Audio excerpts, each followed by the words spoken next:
¿Qué tal? ¿Cómo está? Muy buenas noches. Bienvenido a Desde las Cámaras, el único programa de la televisión abierta mexicana que se ocupa exclusivamente de los temas del Poder Legislativo, el Congreso de la Unión, la Cámara de Diputados, la Cámara de Senadores y los congresos locales. Adriana, ¿cómo estás? Muy buenas noches. Néstor, buenas noches. Pues muy contenta porque finalmente el martes fue un día histórico en el Senado al votarse a favor la paridad de género, donde las mujeres logramos la igualdad en los 3 poderes del Estado y en los 3 niveles de gobierno. Como un paso histórico en la vida política del país, fue calificada la aprobación en el Senado de la República de la reforma constitucional en materia de paridad de género durante este periodo extraordinario. Este hecho garantiza que mujeres y hombres ocupen el mismo número de puestos en cualquier tipo de gobierno, congreso u órganos autónomos. Dicho de otra forma, que haya paridad de género. Hace unos años modificamos el artículo 41 constitucional y gracias a esa modificación estamos aquí senadoras y diputadas haciendo paritario el Congreso, los congresos locales y muchos otros espacios nacionales. Pero nos quedamos cortas. Ahora vamos por la administración pública, vamos por los municipales, vamos por los 3 órdenes de gobierno, vámonos por los organismos autónomos, los administrativos, los jurisdiccionales, vamos por los municipios, vamos por todo. Paridad en todo.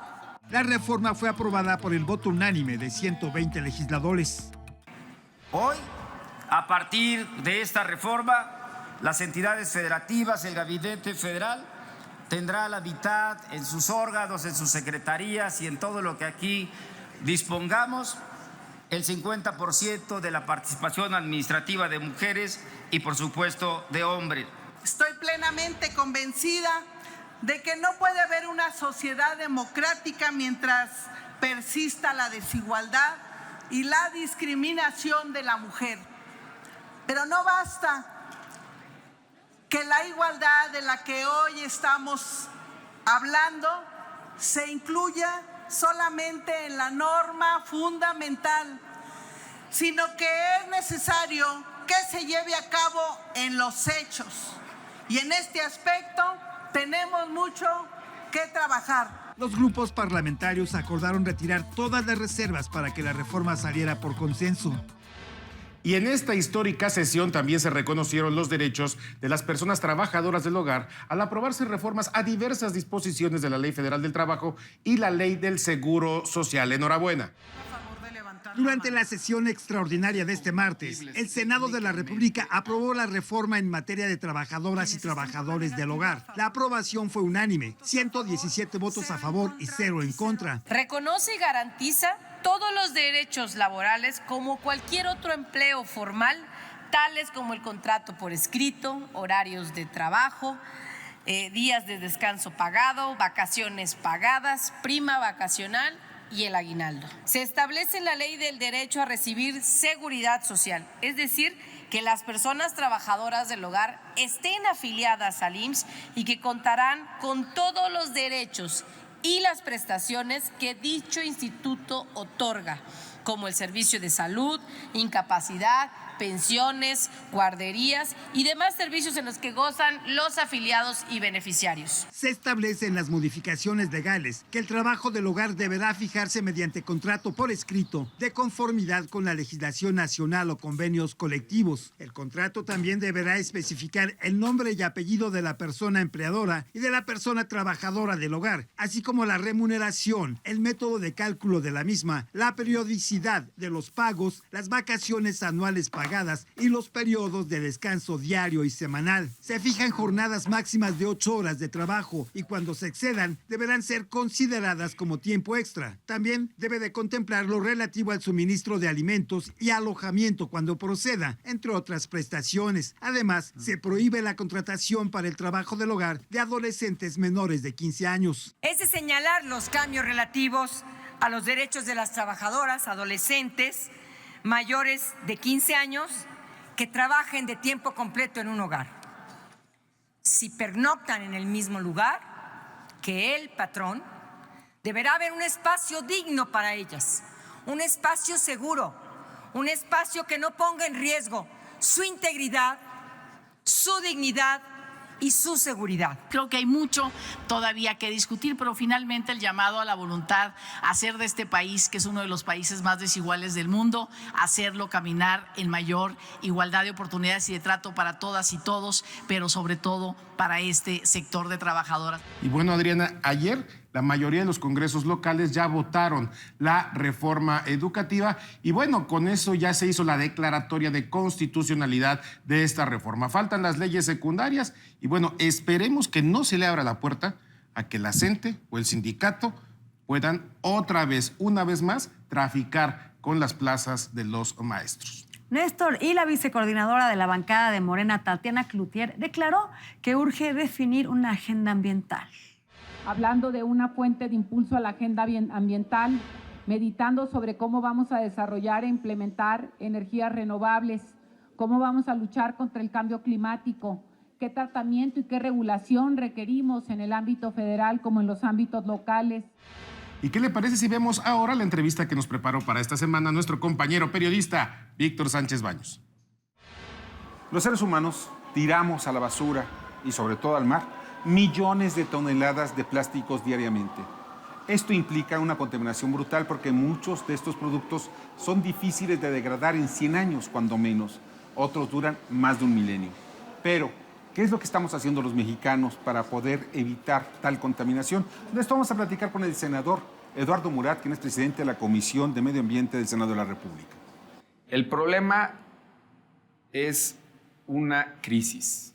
Se están contaminando los ríos, se están contaminando los mares y hay más de 7,000 millones de piezas plásticas que terminan en el mar. Y el problema es que literalmente nos las estamos comiendo. Hay algunos estudios que van a salir más adelante que demuestran que desde el plancton hasta las aves están consumiendo plásticos. El plancton, microplásticos, porque es una mentira que hay una isla de plástico en el océano. Lo que sucede es que el plástico, cuando ya está en los océanos, por el medio ambiente y por la atmósfera y por las condiciones, se va desintegrando y se convierte en microplásticos. Por eso el plancton también lo consume, hasta las ballenas y hasta las aves. Y literalmente lo estamos consumiendo cuando nosotros lo consumimos en nuestra cadena alimenticia. Mira, yo te voy a decir, como muchas cosas en la vida, es un tema de multidecisiones y de multisoluciones. Entonces no te puedo decir que solamente hay una cosa mágica que se va a resolver en un minuto. Tenemos que implementar políticas públicas, tenemos que legislar, el gobierno tiene que hacer su parte y, por supuesto, la sociedad civil organizada tiene que hacer su parte. Y sobre todo los ciudadanos. ¿Por qué? Porque los cambios empiezan en uno mismo. Todos los grandes cambios que han sucedido en la historia del mundo comienzan con pequeños cambios. Y lo que tenemos que cambiar son nuestros hábitos, desde nuestras casas. Eso es lo que yo te comentaría como punto más importante. Y como segundo punto, pues el tema de legislación, que es lo que estamos viendo aquí en el Senado de la República, y lo que queremos hacer es encontrar la mejor solución ante esta problemática. Mira, lo irónico es que se manejó al plástico como si fuera un material desechable. Y eso es totalmente falso. ¿Por qué? Porque se tarda entre 100 y 1000 años, dependiendo del tipo de plástico, en desintegrarse. Por eso no puede ser considerado desechable. Esa es la ironía. Ahora, también tenemos que reconocer que nos ha facilitado la vida. Todos utilizamos el plástico en mayor o menor medida. Lo que ha estado mal es que hemos abusado de la utilización del plástico. Hoy presentamos una iniciativa, 8 legisladores de los 8 partidos políticos. Esto fue muy importante. ¿Por qué? Porque es un acto de pluralidad política, pero tengo que decirte que se han recibido 9 iniciativas ya en relación al tema del plástico de distintos legisladores de las distintas expresiones políticas. Y eso es importante, ¿por qué? Porque lo que estamos viendo es que estamos escuchando a la sociedad y al reclamo de la sociedad. Eso es lo primero. Lo segundo, quiero decirte que esta iniciativa no la estoy presentando como presidente de la Comisión de Medio Ambiente, Recursos Naturales y Cambio Climático, sino a título personal. Yo ya había presentado de esas 9 iniciativas una en donde hablo de los plásticos de un solo uso y de la prohibición de estos. Y en esta soy consecuente con todo eso. Y recogimos, porque hubo un proceso aquí en el Senado de la República de alrededor de 2 meses, en donde participó la iniciativa privada, en donde participó la sociedad civil organizada y los ciudadanos de a pie. Vinieron, expusieron, y de ahí recogimos algunas de las ideas, pero no pretende ser un documento final de esas pláticas. Lo que estamos buscando es con esas 10 iniciativas y con lo que va a suceder en el verano, lograr dictaminar un documento final que trate de incorporar todas las expresiones.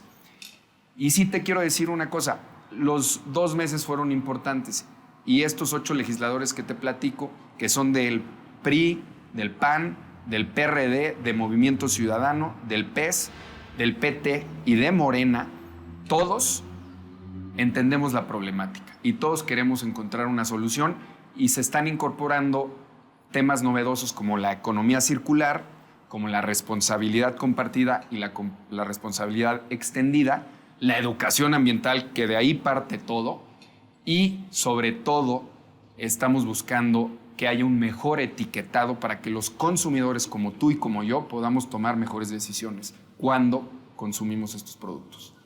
El esfuerzo que debemos hacer en México no nada más debe ser desde el punto de vista legislativo, sino también en nuestras casas. Educar a nuestras nuevas generaciones a usar poco el plástico.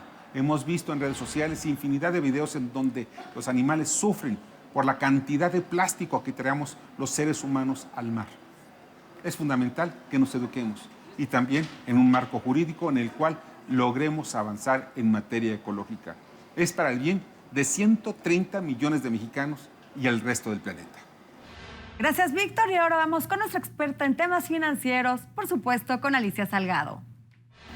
Hola muchachos, ¿cómo están? Me da mucho gusto saludarlos como cada semana. Hoy vamos a platicar de un dictamen que fue aprobado en la Comisión de Medio Ambiente de la Cámara de Diputados que preside la legisladora del Verde, Beatriz Manrique. Este dictamen es como darse un tiro en el pie, no sé para qué, porque también es un dictamen patrocinado por Arturo Escobar, que es el dirigente del Verde, o ha sido dirigente también del Verde, y por el otro lado un diputado de Morena. Curiosamente ha transitado bien en la Cámara de Diputados, pero sinceramente cuando le comenté a un funcionario cercano a Fonatur sobre esto y el impacto que podría tener para la construcción del Tren Maya o la construcción de Santa Lucía, bueno, es evidente que el legislador de Morena y el mismo legislador del Verde no se dieron cuenta del balazo en el pie que se metieron.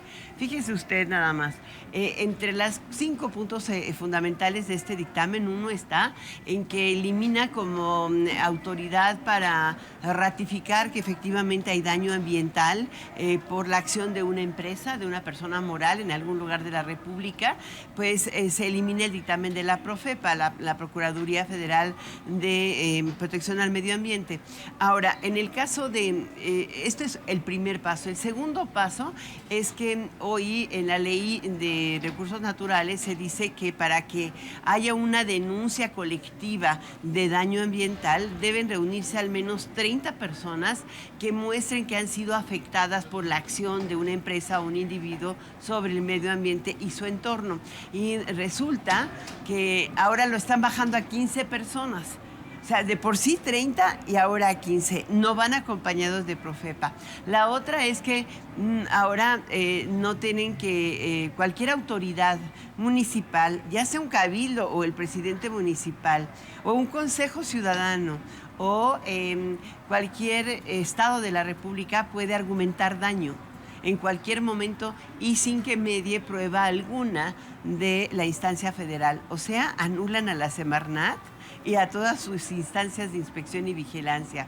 Me parece que es un paso muy peligroso, porque finalmente lo que estamos viendo hoy, por ejemplo, con esta terrible contingencia ambiental, es una falta de coordinación entre instancias estatales y federales, y también una ausencia de capacidad institucional para controlar 144 incendios.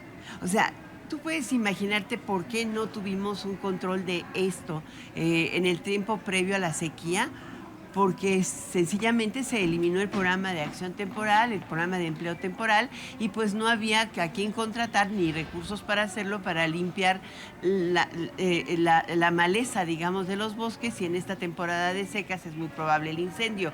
Ayer la NASA decía que era algo inusual en México, desde Jalisco hasta Chiapas.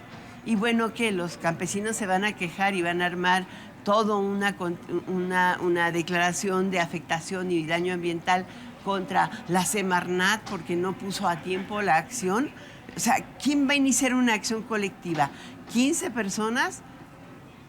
Yo pongo este tema bajo la lupa desde la Cámara de Senadores. Y ahora vamos a un corte comercial y no se vaya, porque a nuestro regreso estará con nosotros la diputada de Morena, quien es la secretaria de la Comisión del Trabajo, Anita Sánchez Castro, quien nos va a platicar sobre la ya aprobada reforma laboral. No se vaya.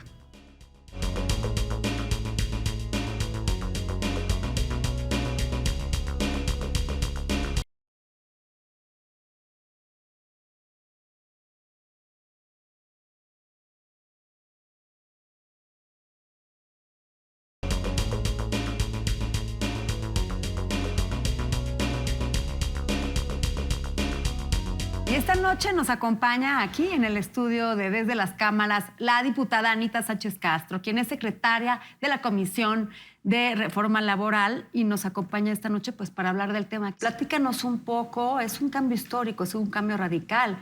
Las juntas de conciliación y arbitraje desaparecen, las asume el Poder Judicial, se crea un centro de conciliación. Platícanos, para las personas que nos están viendo, ¿cuáles van a ser los beneficios de esta reforma laboral? Un ABC de esta nueva reforma laboral. El ABC es 3 temas principales, que es la justicia laboral a través de la ratificación del Convenio 98, la sindicación y asociación colectiva de los trabajadores a través de la democratización. Esos son los 3 ejes fundamentales.